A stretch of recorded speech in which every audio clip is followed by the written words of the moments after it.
Now that you've watched our last two masterclass videos and that these were focused on healing, I want to talk to you about one more alternative approach to dealing with crime, and that is restorative justice. Last week we talked about dispute resolution and mediation, arbitration, victim-offender dialogue. I just want to do one last plug here for an alternative, and that is restorative justice. So restorative justice is an alternative approach to addressing crime and harm that focuses on repairing damage and healing relationships rather than simply punishing offenders. It shifts the focus from what law was broken and what punishment is deserved to who was harmed and what are their needs and whose obligation is it to meet those needs. Restorative justice has a few core principles. First, it's harm and accountability. So crime is viewed primarily as harm done to people and relationships, not just as law breaking. The offender is encouraged to understand the impact of their actions and take responsibility. That's the accountability, not a prison sentence or a jail term or whatever. It also uses an inclusive process. So victims, offenders, and affected community members come together when it's appropriate and safe to discuss what happened and figure out how to make things right. And then the last core principle is repair and healing. So it's harm and accountability, inclusive process, now repair and healing.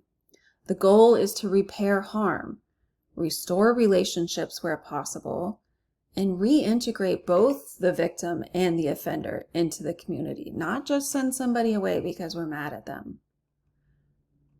So how it works. A typical restorative justice process could involve victim-offender dialogue, like we talked about last week.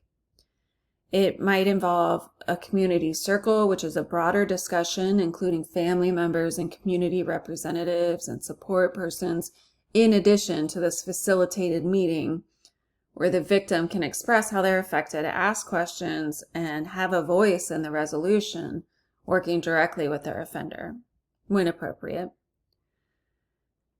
It could also involve agreement on some kind of restitution.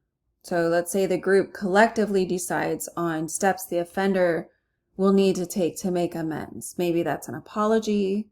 Maybe it's financial restitution, could be community service, and very likely some behavioral changes. So the traditional justice system, the state becomes the victim. The state takes over as the victim, like we talked about last week. So it's the state versus the offender. The focus is on guilt and punishment, and victims are often sidelined. Maybe as witnesses, maybe just not even part of it at all. It's very focused on what has already happened, on what did you do.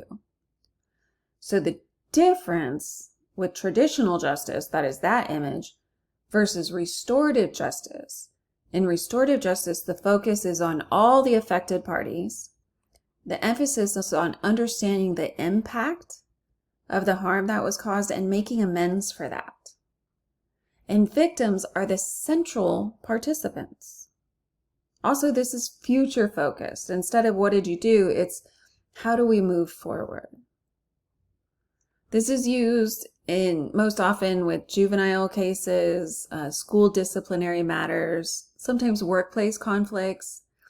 It's used in some adult criminal cases. It's usually minor to moderate offenses, but that's expanding. It's also often used in community disputes. So it's becoming more popular and more widely used. There are really clear benefits, like victims report a higher level of satisfaction compared to the traditional justice system. There's also reduced recidivism in a lot of cases. So the offender who goes through this process is less likely to reoffend.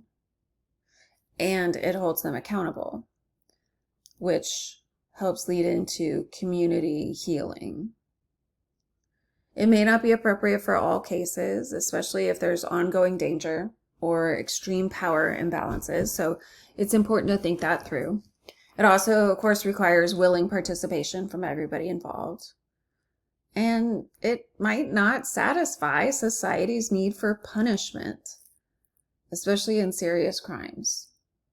So there's a lot to consider there, but it's definitely a really important option because restorative justice essentially asks, how do we heal what was broken, rather than just how do we punish the wrongdoer? And we really want to focus on healing. That's the end goal of all of this. So this has been a really intense term, and I want to wrap up the class with some inspiration. So the next video, your last video, before you move on to your lecture response, is a speech by Viola Davis. And she explains how she went from being a victim of childhood trauma and abuse to becoming a warrior who now uses her story to help others. So that's your next step in this module, and that'll help us wrap up on some inspiration. Thank you for a great term, everybody. I look forward to reading your lecture response.